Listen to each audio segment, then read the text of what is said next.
Dans cette vidéo, je vais vous parler en bref de la transition entre la licence à un master, même si je vais en master à la rentrée, comment ça se passe, les préparations, etc.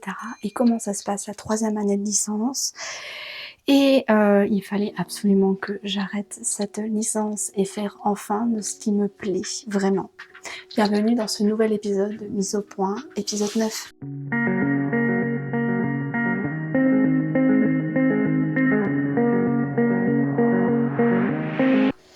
Alors déjà, abonne-toi si tu veux des histoires sur l'Auvergne, sur l'histoire en général, des histoires insolites. Et aussi si tu veux des vidéos sur la faculté, comment ça fonctionne ou autre. Alors pour explication, j'ai fait déjà un épisode sur ma 3e année, comment ça allait se passer le premier semestre de la 3e année. Mais je n'ai pas fait une deuxième vidéo sur le 2e semestre. Parce que, pour de nombreuses raisons, déjà parce que j'ai sorti 2 grosses vidéos entre temps et j'étais plus concentrée sur ça que faire une vidéo sur la licence, mais je vais vous en parler en bref dans cette vidéo. Et aussi parce que, comment dire, j'en avais vraiment marre de la licence, vraiment. Comme je vous l'ai dit dans les autres vidéos de mise au point, que dans la playlist que vous verrez ici, dans le premier épisode, je ne voulais pas faire à la base une licence de sociologie. Je voulais faire une licence d'histoire à la base. Donc je me suis retrouvée en sociologie, mais je me suis quand même forcée à finir ma licence parce que ça apportait beaucoup de choses à la licence de sociologie, et je parle dans nombreux points, dans nombreuses vidéos, comme ça sur la licence que j'ai déjà faite. Ça apporte beaucoup de points parce qu'en fait ça te permet d'aller un peu partout, cette licence, donc je me suis forcée à le faire. Mais à partir de la 2e année de licence, déjà j'avais beaucoup de mal, j'avais beaucoup de difficultés à me sentir bien dans la licence, parce que c'est vraiment pas ce qui me passionnait énormément. C'était intéressant parce que je m'intéresse à beaucoup de choses, je suis quelqu'un qui s'intéresse et qui est curieuse, de beaucoup de choses, même si c'est scientifique, etc. Je peux regarder des documentaires, je peux m'intéresser et tout. Mais la sociologie, c'est venu trop redondant. Parce que dans les cours, on voyait toujours la même chose, constamment. Et j'en avais énormément marre. Que j'ai, avec mon TDAH, pour ceux qui le savent, fait de nombreux burn-out, des petits, pas des gros, mais c'était compliqué, j'avais plus la motivation d'y aller, je préférais faire des vidéos qu'autre chose en fait. Je préférais faire des choses qui me plaisaient. Mais j'ai réussi quand même à réviser comme je pouvais de mon côté, etc. Et j'ai validé ma licence, même avec toutes ces difficultés, avec son motivation, etc. Mais avec des notes catastrophiques. Mais ce qui m'a sauvé le plus, c'est mon mémoire, que je vais vous en parler. J'ai fait un mini mémoire, comme je vous ai parlé dans le précédent épisode. Et aussi, j'ai fait une UE libre qui était sur la danse, que j'aime beaucoup faire depuis plusieurs années, et ce qui m'a permis d'avoir ma licence. Et aussi, en fait, c'est les mineurs qui m'ont permis d'avoir ma licence, comme la mineure que j'ai eue au premier semestre sur le cinéma. L'analyse cinématographique, des documentaires, etc. J'ai super bien adoré, donc j'ai eu des bonnes notes. Voilà, c'est quand il y a quelque chose qui te plaît, c'est là où tu vas avoir des bonnes notes, parce que c'est là où tu te sens le mieux. À la fac, c'est pas pareil qu'au lycée ou au collège, en fait, faut être passionné, en fait. C'est pas comme au lycée où on cherche des restrictions constamment, des règles à suivre, dans les cours, etc. Les dissertations, je vais vous en parler après. C'est vraiment, c'est une autre modalité d'évaluation, même s'il y a aussi des dissertations, mais tu as ce plaisir-là de le faire. Mais moi, avec la sociologie, je n'ai plus cette motivation, ce plaisir de travailler, parce que c'était mieux redondant. On voyait toujours les mêmes choses, les mêmes auteurs, à chaque fois. Pas dans les mêmes domaines, mais on voyait toujours les mêmes auteurs et les mêmes textes, avec un peu plus de détails, mais rien de plus. Et moi, ça, je m'ennuyais. J'en pouvais plus, j'avais soif de connaissances. Et c'est grâce aux vidéos que je fais sur les soirs que j'ai pu voir des nouvelles connaissances, apprendre de nouvelles choses, parce que j'adore ça, apprendre de nouvelles choses, découvrir de nouvelles choses, etc. Et voir la même chose, ça m'ennuyait, ça me lassait, etc. Il fallait vraiment que j'arrête. En parlant des partiels, il y avait principalement des dissertations, parce qu'on en a des dissertations, et moi c'était ma bête noire comme on dit, et c'est là où je perdais beaucoup de points. J'avais des notes en dessous de 10 à propos des dissertations, que ce soit au lycée, au collège, mais même à la fac. Et j'en pouvais plus de ces dissertations parce que j'arrivais pas à expliquer mes idées, je reprenais le cours, j'essayais d'expliquer d'une autre manière, etc. Mais ça allait pas au professeur parce que c'était hors sujet, parce que à cause de mes mauvaises formulations de phrases, que je vous ai déjà parlé de mes troubles 10, ça ce qui m'empêchait beaucoup de m'améliorer en dissertation. Et en parlant aussi de partiels et d'examens, par exemple en anglais. Alors l'anglais, vous savez très bien pour ceux qui ont des troubles 10, c'est hyper galère l'anglais et moi j'ai eu beaucoup de soucis sur ça. Parce que avec les professeurs, j'ai souvent une mauvaise communication entre les professeurs que j'ai eus. Et c'est pas le meilleur environnement à avoir pour s'améliorer en anglais parce que les professeurs que j'ai eu en anglais à la fac, la première année c'est super bien passé, mais à partir de la deuxième année ça s'est super mal passé parce que j'ai eu des soucis à propos quand je posais la question comment m'améliorer en anglais, etc. Ils me donnaient des astuces que je connaissais déjà, qu'on m'a toujours dit depuis le collège, de faire ci, il faut faire ça, faut s'entraîner, il faut écouter des séries, il faut machin. Mais pour quelqu'un qui a des troubles 10, c'est trop compliqué. Tu demandes d'écouter une série. Et moi, avec mon TDAH, parfois, je ne peux pas suivre une série ou un film en entier parce que je m'endors devant. Je ne peux pas, ou il faut que je me lève, ou il faut que je fasse autre chose parce que j'arrive pas à rester dessus. C'est trop compliqué, quoi. Et par exemple, cette année, je suis allée voir la professeure que j'ai eue et je lui ai demandé à propos de l'oral, qu'est-ce qu'il fallait s'améliorer, etc. Alors déjà, elle m'a un peu crié dessus, disant oui, il fallait se prendre plutôt en avance, etc. Alors ça faisait plus d'1 semaine et demie qu'on était dessus. Et c'était pareil pour le semestre d'après, le dernier semestre que j'ai eu, où on a passé plus de 2 semaines à faire un exposé en anglais alors qu'on a d'autres choses à faire à côté avec notre tronc commun qui est la sociologie, moi par exemple, ou que ma camarade qui était en histoire, qui avait besoin de faire aussi des cours. Et le premier semestre là, de la 3e année, j'étais avec un de mes camarades que je connaissais du lycée qui était en philo aussi. Ils avaient d'autres choses à faire. On a d'autres choses à faire en plus de l'anglais. Et on a passé des semaines à faire un exposé qui n'allait pas la prof parce que c'était pas assez assiduité, avec assez d'assiduité parce qu'il fallait plus de temps, etc. pour le faire, etc. Et nous, on n'a pas le temps, en fait.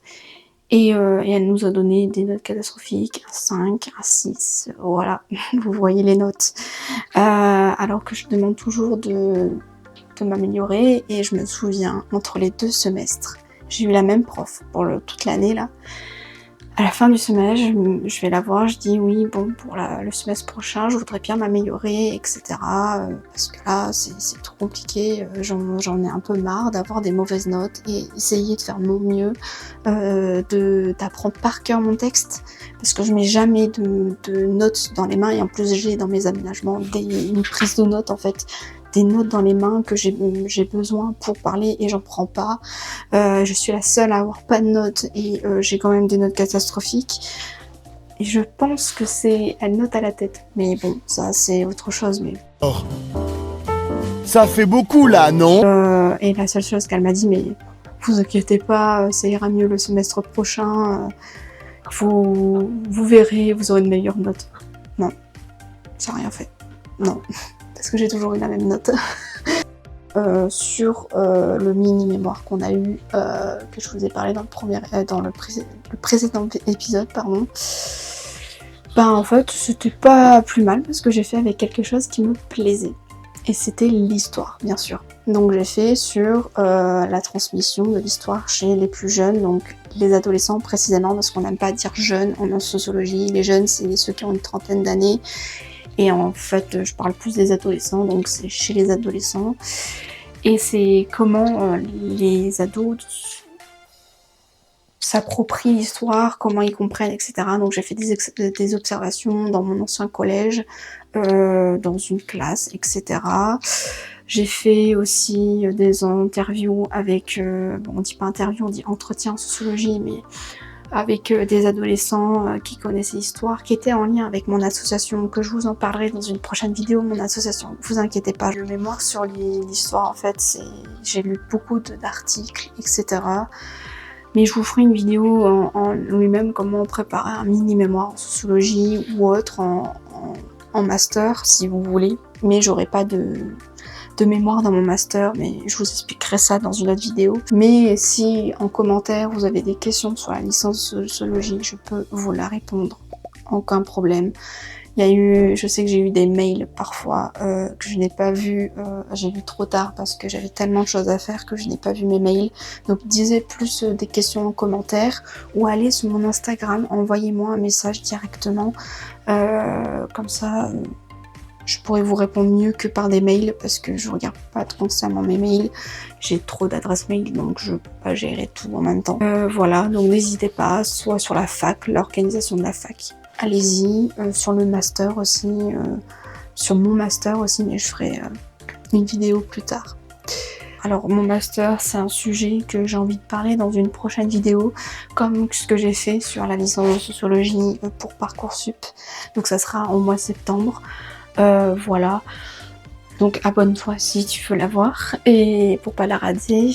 Et ensuite je vais vous parler vite fait en bref là tout de suite de mes choix, de l'audition que j'ai passée, parce que oui on passe des auditions, et aussi comment le processus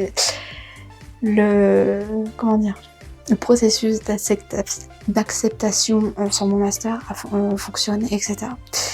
Alors déjà, mes choix, j'ai fait 5 choix différents. Le premier, c'est que je priorisais le plus, c'était direction de projet et établissement culturel, alors parcours accompagnement culturel et touristique des territoires. Ça, j'ai pas besoin d'expliquer parce que vous voyez déjà dans toutes les vidéos que je fais sur ma chaîne, tout un lien avec la culture, les lieux historiques, etc. Et j'adore ça. Donc je me suis dit, je vais quand même me présenter parce qu'ils prenaient n'importe quelle licence pour être accepté. Même si t'as fait tourisme, t'es pas prioritaire. Voilà. Donc j'ai quand même testé. Ensuite, j'ai pris 2 parcours différents en histoire. Donc histoire, monde contemporain immédiat, un truc comme ça. Et l'autre sur le master de recherche en histoire. Voilà les 2 parcours. Et voilà, ensuite j'ai quand même essayé de postuler en anthropologie parce que je vous ai déjà parlé dans les vidéos précédentes de mise au point que j'aimais beaucoup l'anthropologie, c'était un sujet que j'adorais, etc. Et enfin j'ai postulé aussi sur histoire et sociologie. Ensuite, j'ai fait mes lettres de motivation et tout, mais ne vous inquiétez pas, je vous en parlerai dans la vidéo que je ferai, comment il faut faire. Il fallait faire tout un processus d'inscription, bon, c'était la galère. Et ensuite, j'ai reçu un mail entre-temps, alors que c'était pas la date butoir pour avoir une réponse à propos si on était accepté ou pas. Parce qu'en fait, certains masters vont vous proposer une audition avant d'accepter votre candidature. Donc ils disent, voilà, votre candidature a été retenue, voilà, il y aura une audition, voici telle date, c'est vous qui choisissez la date, etc. C'est le mail que j'ai reçu, donc j'ai choisi ma date, etc. Et je suis allée à l'audition. J'étais un peu stressée parce que c'était le seul master qui proposait ça, c'était celui que je priorisais sur la direction de projet et établissement culturel. Donc j'étais un peu stressée et ensuite j'y vais. Je dis tout ce que j'ai fait, les vidéos, etc. Je parle de tous les projets que j'ai fait, que l'association où je suis, et que maintenant aujourd'hui je suis vice-présidente de l'association, bref. J'ai tout parlé des projets que j'ai faits moi-même de A à Z. Et ensuite, ils étaient complètement choqués. Parce que c'est très rare d'avoir des étudiants qui font ça, parce qu'ils m'ont même posé la question, mais comment vous faites pour avoir du temps pour le faire? Ben, j'ai pas totalement répondu, mais j'ai dit parce que je suis pas passionnée, et quand on est passionné, on est à fond dans ce qu'on fait et on s'arrête plus, quoi. Voilà. Et en plus, parce que j'ai aussi parlé que je faisais de l'animation, parce que voilà, comme je vous l'ai dit déjà dans d'autres vidéos, je fais de l'animation dans des centres de loisirs ou des séjours de vacances avec des enfants. Donc c'est un point positif aussi sur comment travailler en équipe et aussi sur comment gérer des activités avec le public, etc. Bon bref. Donc j'ai joué le public, voilà, le jury surtout. Et aussi je sais que j'ai parlé avec d'autres personnes à l'extérieur qui faisaient licence de tourisme. Et c'est là qu'ils m'ont dit que même si ils faisaient la licence de tourisme, ils n'étaient pas priorisés dans ce master-là. C'est pour ça qu'ils faisaient des auditions pour voir notre motivation, bien sûr, et aussi tout ce qu'on faisait, les projets, etc. Voir si on avait le profil pour. Et j'ai posé des questions de ce qu'ils faisaient et tout en dehors. Bah, ils faisaient pas grand-chose. J'ai dit, ah ouais, d'accord. Vous postulez pour le master, en fait, vous faites pas grand-chose. Et même dans la licence de tourisme, tu fais pas beaucoup de choses. J'ai dit, ah ouais, d'accord. Donc j'ai bien fait de pas aller en tourisme, déjà. Voilà. Et en plus, la sociologie, ça aide beaucoup parce que tu as des contacts constamment, en fait. Et c'est ce qui te permet beaucoup. Donc c'est pour ça que je reviens sur la licence de sociologie, même si j'ai pas aimé.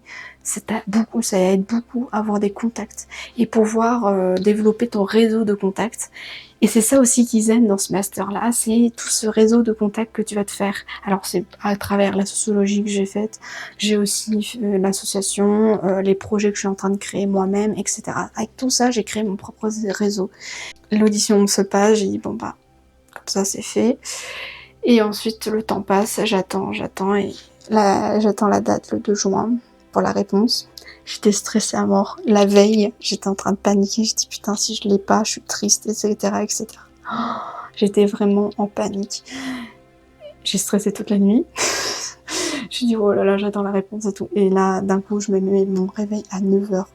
Pile poil au moment où 9h ou 10h, je sais plus, pour pouvoir me lever et aller voir directement la réponse. J'allais voir la réponse. J'ai été acceptée directement au master que je voulais. Putain, j'étais trop contente. Je dis, oh là là, putain.